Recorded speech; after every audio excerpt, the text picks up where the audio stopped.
Your daughter, who was in a car at 40 degrees, has passed away. You are under arrest. The sudden words from the officer left my mind completely blank. There was no way our daughter, who was supposed to be at home with my husband, could be inside a car under the scorching summer sun. Where is our daughter right now? When I frantically contacted my husband, "We're eating together." he casually replied. From the phone, I could also hear the cheerful laughter of a young child. What on earth was happening? Soon after, a shocking truth began to unfold. I am Stella, a 30-year-old working mother. I lived with my husband, Dylan, who is 3 years older, and our 2-year-old daughter, Melissa. Since we're both working, we should cooperate on housework. When we were newlyweds, my husband used to say things like that. But in reality, he always found excuses and never helped with any of the housework. As a result, I was constantly overwhelmed by both my job and the responsibilities of household chores and childcare. Amidst this dizzying busyness, my greatest support was the smile of my beloved daughter. It was because of Melissa that I managed to push through even in tough situations. Dylan's consideration towards the family started to wane from the time I got pregnant. It seemed the cause was the worsening business performance of his company, leading to a reduction in his salary. They cut the entire bonus too. I don't even know why I'm working anymore. He muttered in discontent. I'm working full-time as well, so we'll manage. Let's get through this together. How can you say that so easily? I'm struggling with a lot of things too. When I tried to encourage him with a bright tone, my husband retorted sharply. You don't understand anything. This was the turning point when our relationship began to feel strained. From then on, my husband started to be away from home more often, using work as an excuse. He claimed to be on business trips for more than half the month, and his attitude grew colder, citing his busy schedule. This happened when I was suffering from severe morning sickness and was lying down to rest. Hey! I'm back, and you haven't even prepared dinner? Using pregnancy as an excuse to slack off. What a lazy woman. My husband, upon returning home, yelled at me loudly. I'm sorry. I'm so nauseous that it's hard even to stand. Even when I pleaded, he showed no concern for me and forced me to stand in the kitchen to prepare a meal. Unable to endure the smell of food, I ran to the bathroom, but my husband blatantly sighed in exasperation. Spare me the theatrics. That's why I hate pregnant women. Then he slammed the door and left the house. How terrible. I was filled with a sense of despair, but I still held on to the hope that he might change once the baby was born. However, reality didn't turn out that way. Even after our daughter was born, my husband's attitude didn't improve. In fact, it only got worse.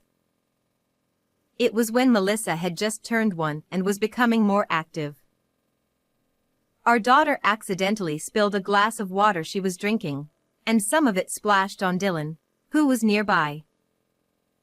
My husband turned red with anger and glared at our daughter. Don't mess with me. You little brat. Hey!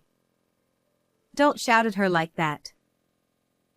While trying to comfort a crying Melissa, I reprimanded my husband for his behavior, but he didn't listen. And this wasn't just a one-time thing, it happened repeatedly.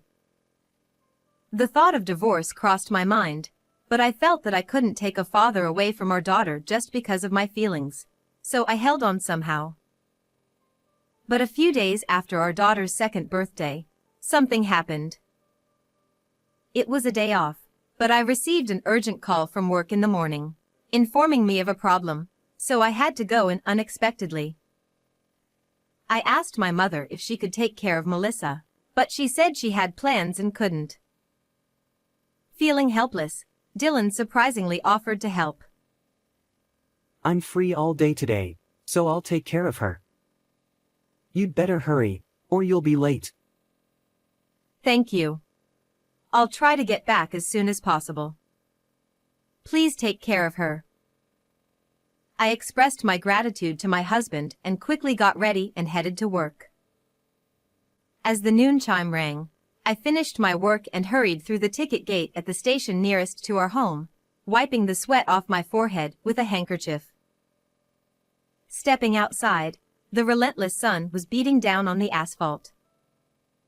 The morning news had reported that this day would see record-breaking heat across the nation. I tried to avoid the sunlight as much as possible while heading towards the bus rotary. At that moment, I saw several police officers rushing about. Is there an incident? I casually followed them with my eyes and saw a crowd of onlookers, and at the center of their attention was a car. Huh? Isn't that? I muttered in shock. It was my own car, surrounded by police. I couldn't understand why my car was there. I hadn't driven it that day since I don't use it for commuting to work. Excuse me. I couldn't just leave it like that, so I cautiously approached one of the officers. When I identified myself as the owner of the car, they gave me a stern look. Your daughter, who was in a car at 40 degrees, has passed away. You are under arrest. What? That can't be.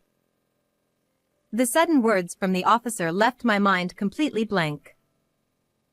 According to them, a passerby had found a girl unresponsive in the car and called the police. Melissa should have been at home with my husband.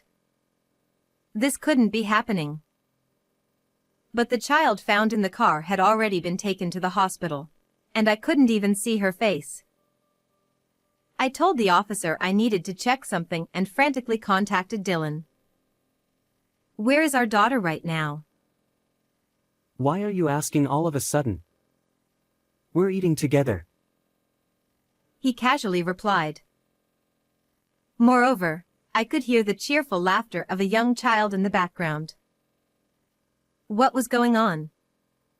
I hung up the phone, bewildered, only to find the police officers glaring at me with anger. We need to hear the details. Please come with us to the station. Thus, I was taken in a police car and questioned at the station. They repeatedly asked me the same questions, and I gave the same answers each time. Several hours later, I was finally released.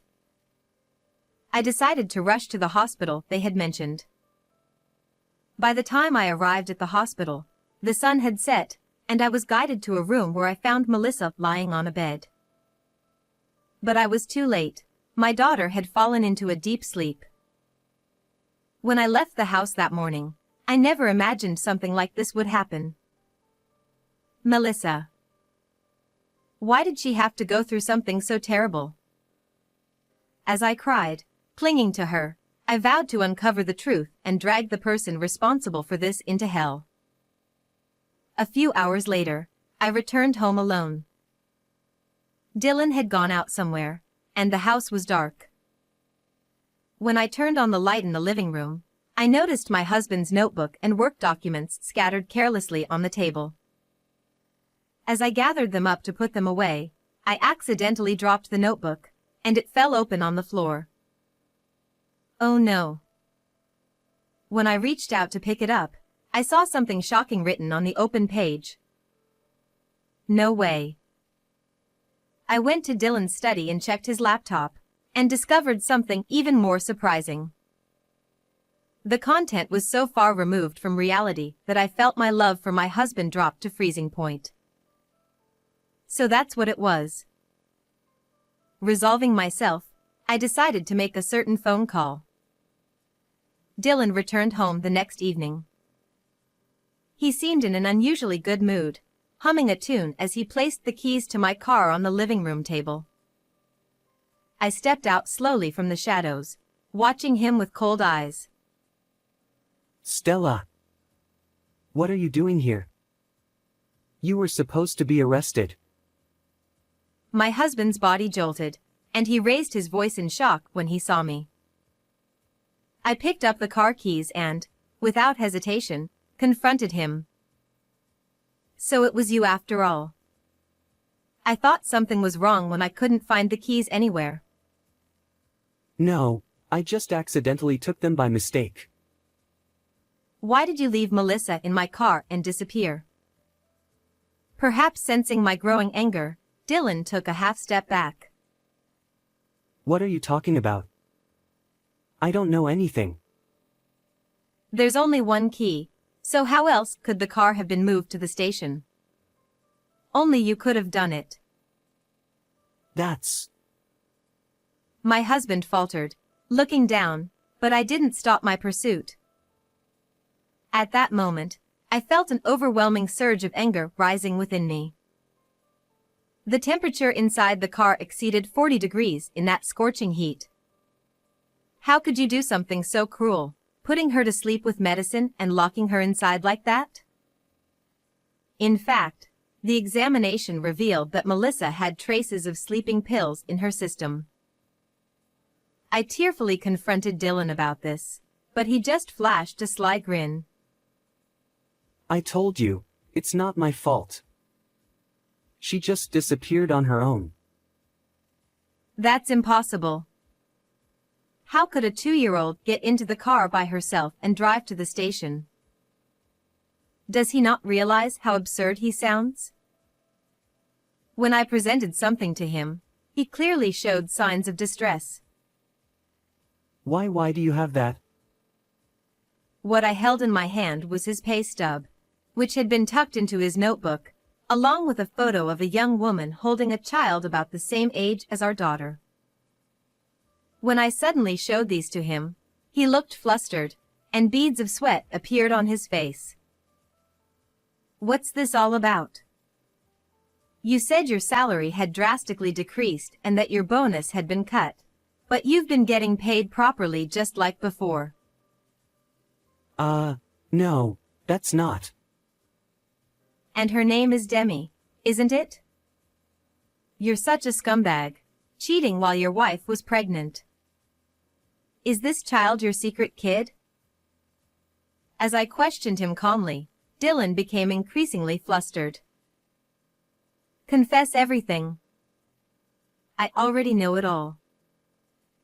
When I said that, he seemed to give up and, with a defeated look, began to explain what had happened. It turned out that while I was pregnant with Melissa, my husband had started an affair with a woman who worked at a cabaret club. Of course, all his excuses about business trips and being busy with work were complete lies to spend time with his mistress. The salary he claimed had decreased was actually being used for his affair. And as he led a double life, he started to see me and our daughter as obstacles.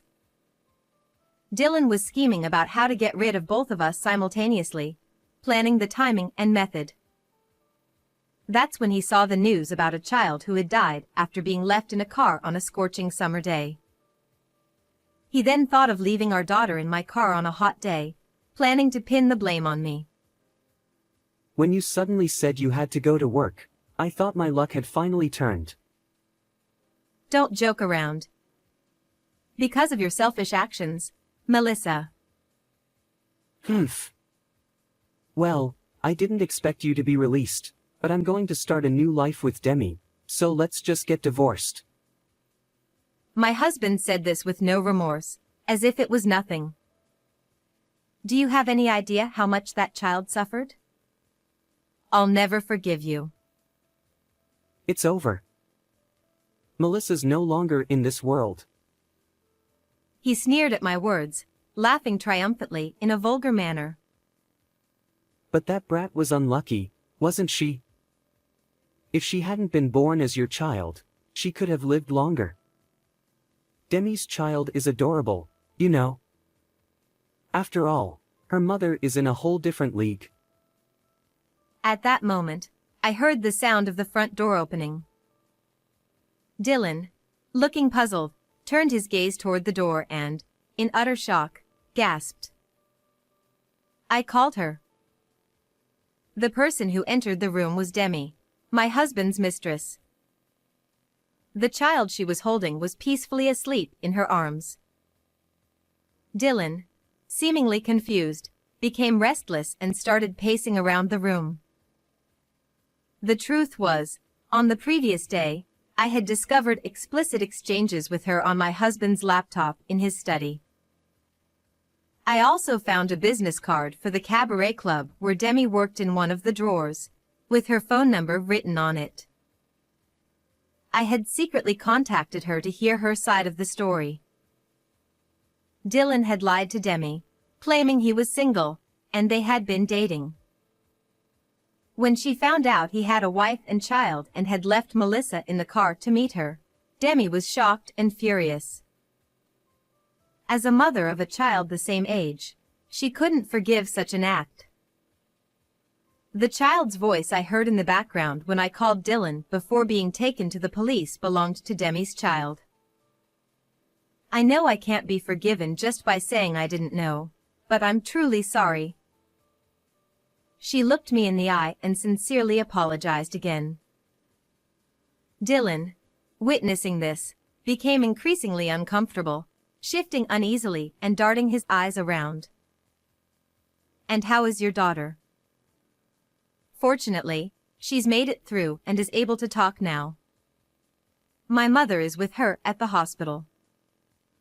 When I answered brightly, Demi's expression relaxed with relief. Her genuine concern for Melissa was evident. In contrast, my husband's eyes widened in shock. What? She's still alive? Yes. Thanks to her strong will to survive. After I was released from police custody, I rushed to the hospital, where the doctor informed me that while my daughter had been unconscious at one point, she was out of danger. Melissa, who had bravely endured her treatment, had fallen asleep from exhaustion. No way. Demi then turned her determined gaze toward Dylan, who was looking downcast.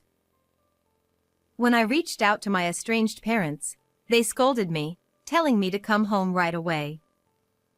I'll be suing you for deceiving me about your marital status and for child support. Wait. Hold on. I was planning to start a new life with you. I can't deal with that. Dylan's voice was pitiful, but Demi only gave him a cold stare. Then, she bowed to me and left the room. My husband then looked at me with pleading eyes. Stella. I must have been in a bad dream. Now that I've finally woken up, let's live happily together as a family of 3. Huh? How could I possibly forgive you after you put our daughter's life in danger? Don't try to say convenient things now. I pushed him away as he tried to plead with me. I placed the divorce papers and my wedding ring on the table, grabbed the bags I had packed, and headed to the hospital, where Melissa and my mother were waiting. Behind me, I could hear Dylan's voice crying out loudly, begging for forgiveness. Later, I sued my husband for $200,000 in alimony and child support, and the divorce was finalized. Regarding my daughter, security cameras at the station clearly captured Dylan parking the car and running away from the scene, leading to his arrest. It looks like he'll be spending a few years behind bars. The incident was widely covered in the news, and my husband's face and real name were broadcasted for all to see. After facing social condemnation, he was fired from his job and cut off by his parents and friends. Even when he finishes serving his sentence, there won't be anyone waiting for him. He'll likely end up living a miserable life, drowning in debt to pay off the alimony and child support, but I don't care what happens to him now.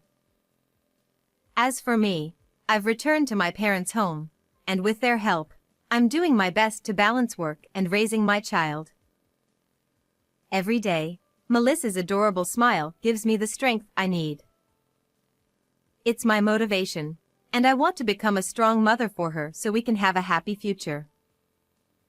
How was this story? Please don't forget to subscribe to the channel. See you in the next video.